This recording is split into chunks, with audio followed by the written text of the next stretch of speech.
what's going on? It's been a minute since I reached out to you guys. It's been hot in Georgia, so I ditched the weave and the wig and the head wrap for my natural state of being. Yeah, I'ma love this, and I can't wait to get to live in Puerto Vallarta in August and try this out in the ocean and in the pool. I can't wait for that. So no real major updates, but I wanted to address a couple people that asked me to do a video on medication haul. Well, my challenge with the medication haul is there isn't going to be a haul on my end of things right now because we're getting all of our treatment medications in country. So we'll be in country for 4 to 6 weeks for the first treatment, and hopefully the first treatment will be the magic treatment. So yeah, we'll be in country for that.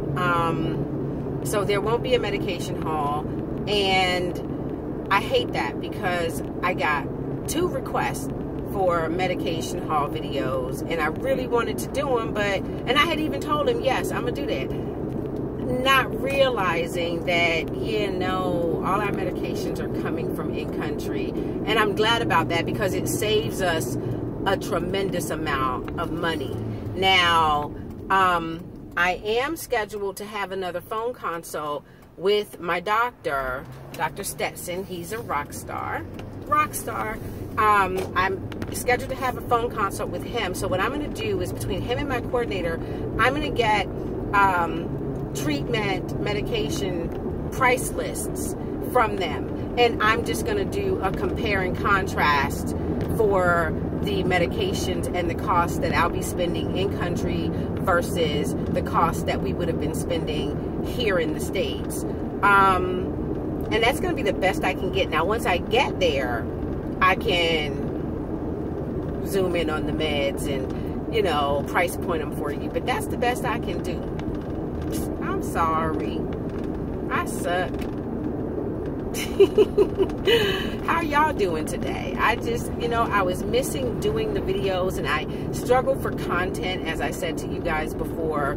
And so I just don't always feel comfortable doing a video.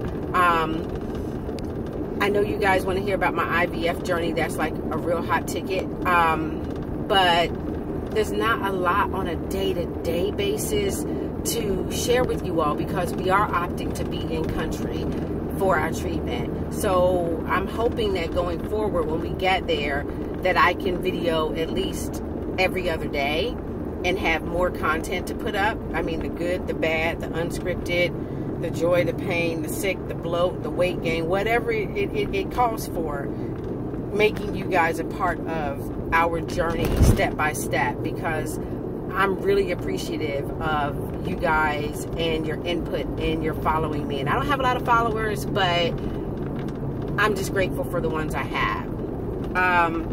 Just as a random thought, I don't know if I mentioned it in my last videos, but my husband and I decided to put skin in the game and started a Facebook group called Our Future Fertility, Our Future Black Fertility.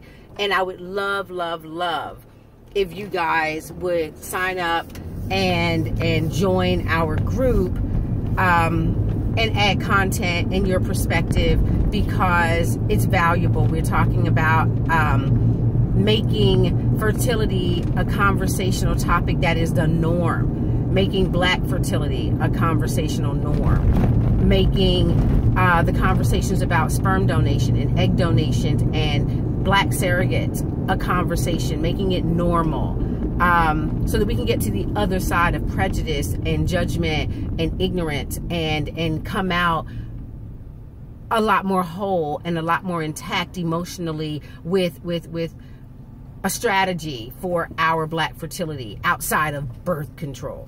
So we started that, Our Future Black Fertility, on Facebook. So if you would join that, I would really, really appreciate it.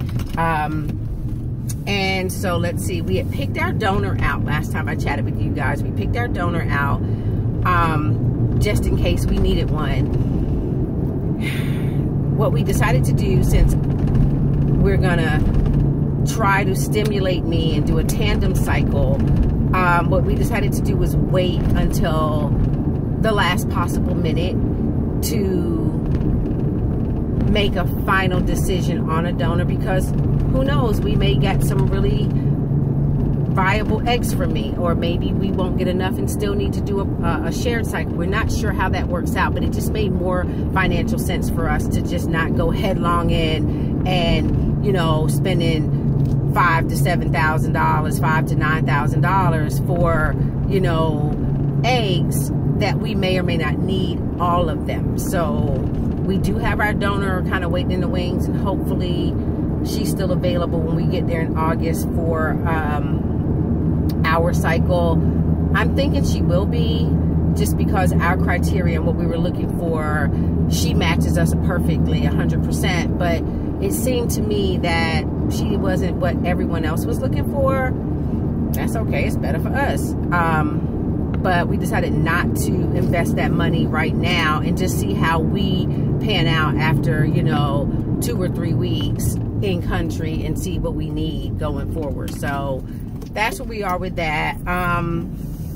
Just in the grand scheme of life, everything that can go wrong and can bring itself up as a challenge has gone wrong and has brought itself up as a challenge. But I just had a wonderful conversation with my husband. He's so amazing. And I was like, babe, you know, why don't we, you know, back off of the IVF for a while, and let's just, you know, get the company going better. And because we hit some pitfalls, you know, life comes at you, and it comes at you fast, and it doesn't ask your permission. And so a lot of times, you know, you're just ill prepared for what life throws at you. You just like, fuck, again, fuck, this now.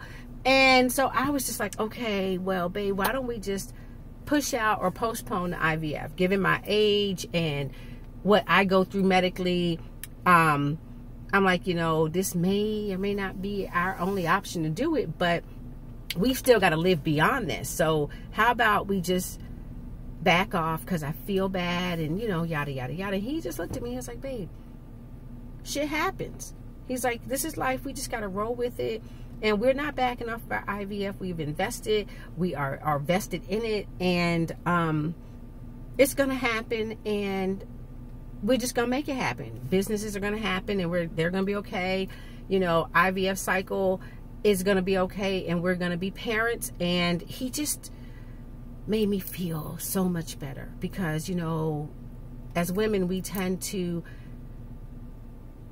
internalize and take on a lot onto our shoulders that we don't always need to, but we do. And we hold ourselves to such a high standard, and we're our own worst critics, and we beat ourselves up, and we don't allow ourselves to breathe and look at things from a different perspective. And my husband has the best perspective, at least for me and our marriage, that I could ever imagine. And I'm so grateful. I'm grateful. So life came at us, and we're just coming back at it. And so we didn't put anything off. We are still staying the course.